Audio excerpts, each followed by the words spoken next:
Sebelum TikTok Cash ini, sebetulnya telah ada aplikasi sejenis dengan skema bisnis yang mirip. Apa saja mereka kami bahas untuk Anda pada pagi hari ini. Fenomena nonton video dapat uang begitu. Sebelum saya menjelaskan ini, saya ingin menjelaskan terlebih dahulu sebetulnya bagaimana potensi market digital Indonesia ya. Kita punya 170 juta pengguna internet aktif begitu di Indonesia. Ini menjadi aset yang sangat penting begitu bagi bangsa Indonesia. Bahkan bisa dikatakan jika sebuah perusahaan startup misalnya atau perusahaan rintisan ingin memenangkan market atau pasar di Asia Tenggara, ia hanya harus menangkan pasar di Indonesia karena pengguna internet kita yang sangat besar. Tapi ini juga memberikan sebuah ancaman. Seperti apa? Kejahatan siber. Kejahatan siber bagi para penggunanya yang tidak terliterasi dengan baik terkait dengan keuangan digital. Kalau terkait dengan keuangan digital sendiri, ada yang namanya money game. Nah, money game ini yang sedang ramai diperbincangkan karena money game ini menganut skema Ponzi.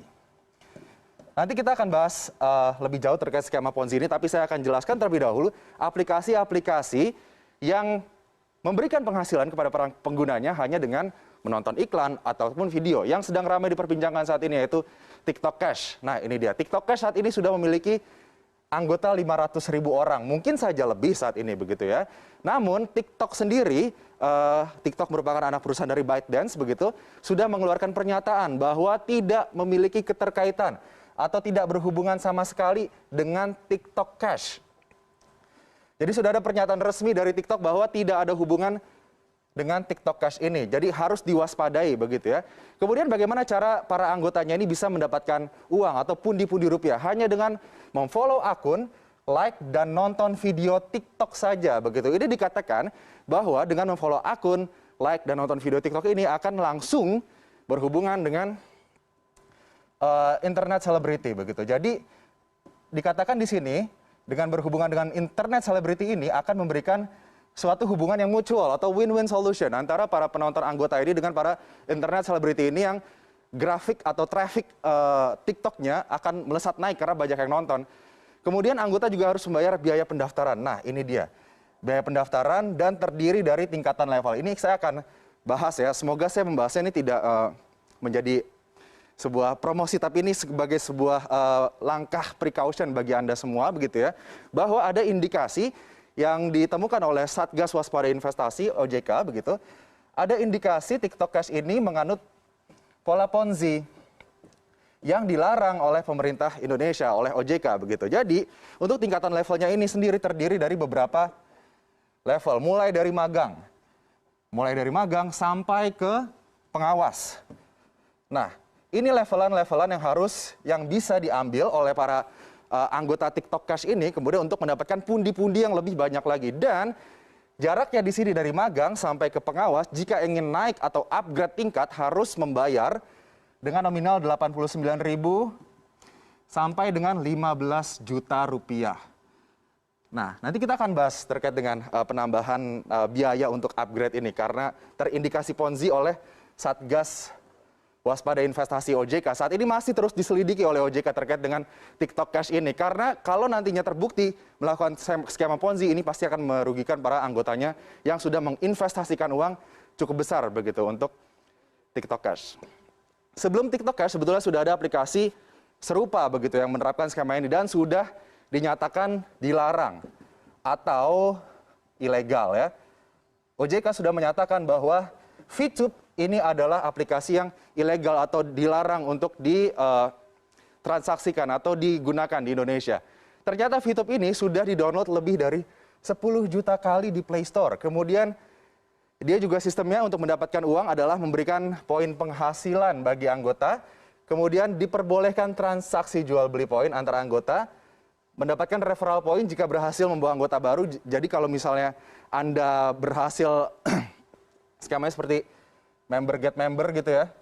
Jika Anda membawa member baru kepada VTube ini, Anda akan mendapatkan poin dan kemudian poin itu nanti akan bisa dirupiahkan ataupun nanti dirupiahkan karena satu koin VTube ini senilai $1 atau sekitar 14.000 rupiah begitu ya.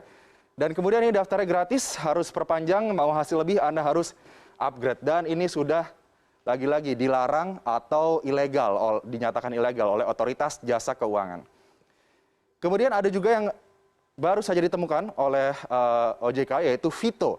Vito ini sama, hanya menonton iklan minimal 1 kali, maksimal 100 iklan dalam sehari. Kemudian durasi iklannya itu 20 detik, pengguna dibayar Rp3.000 per iklan dan bonus akan dikirimkan langsung ke rekening pengguna. Tidak ada misi khusus dan referral, karena biasanya Anda harus menyelesaikan suatu misi tertentu di suatu level untuk mendapatkan rupiah atau bisa memonetasi uang ataupun poin di akun aplikasi digital ini, begitu ya. Ini juga masih diselidiki oleh OJK. Sebetulnya selain 3 aplikasi tersebut sudah banyak aplikasi lainnya, begitu ya, yang terindikasi menerapkan skema Ponzi atau piramida. Dan sebut saja like apps seperti yang dulu, begitu ya. Tapi skema Ponzi memang skema yang sudah lumrah, sudah banyak diperbincangkan, begitu, terkait dengan bagaimana member get member, kemudian member awal mendapatkan keuntungan paling tinggi, kemudian member paling bawah mendapatkan ciong atau kerugian karena tidak mendapatkan penghasilan, begitu. Kita ingat saja kasus, let's say, First Travel yang sempat heboh, kemudian juga ada Miles, begitu ya. Ini 2 kasus yang sempat menghebohkan Indonesia dan terindikasikan juga menerapkan skema Ponzi bagi para anggotanya. Dan kita juga sudah punya undang-undang, yaitu Undang-Undang Nomor 7 Tahun 2014 terkait skema Ponzi. Ini yang menyatakan bahwa skema Ponzi atau piramida ini adalah sistem kegiatan usaha yang memperoleh keuntungan bukan dari hasil penjualan barang. Ini yang harus digarisbawahi. Jadi Anda harus hati-hati jika ada suatu bisnis yang menawarkan Anda penghasilan tanpa ada penjualan barang. Di sini skema Ponzi memfokuskan kepada memanfaatkan peluang keikutsertaan mitra usaha, terutama dari biaya partisipasi orang lain, begitu. Jadi tidak mengutamakan bagaimana penjualan produknya, kualitas produknya, tapi mengutamakan bagaimana agar membernya bisa merekrut member-member lainnya, kemudian bisa mendapatkan keuntungan dari biaya yang dikeluarkan oleh member itu, begitu. Jadi intinya piramida begini, yang paling atas akan selalu mendapatkan pundi-pundi uang, begitu. Tapi nanti yang paling bawah, mereka yang menyetorkan uang ke atas, begitu, saat nantinya sudah tidak ada lagi orang-orang yang menyetorkan uang ke atas, tidak ada lagi member, begitu, ataupun sudah terbukti menyalahi aturan, begitu ya, yang di bawah inilah yang akan dirugikan. Hati-hati. Berikutnya adalah ciri-ciri investasi bodong. Nah, ini dia, agar Anda tidak tertipu, begitu ya, dengan investasi-investasi yang menawarkan imbal hasil yang cukup besar dengan waktu yang sangat cepat. Nah, imbal hasil tidak masuk akal dan tidak logis. Tadi juga sempat dijelaskan bahwa imbal hasil saja untuk obligasi dan lain-lain, let's say 5% atau 6%. Tapi aplikasi-aplikasi digital yang bisa menonton iklan dan mendapatkan uang itu, imbal hasilnya bisa 30 sampai 40%. Ini 5% sampai 6% 1 tahun ya. Tapi aplikasi digital tersebut bisa memberikan imbal hasil 30 sampai 40%, bahkan bisa sampai 100% hanya dalam hitungan bulan ataupun minggu saja, begitu. Ini harus Anda waspadai.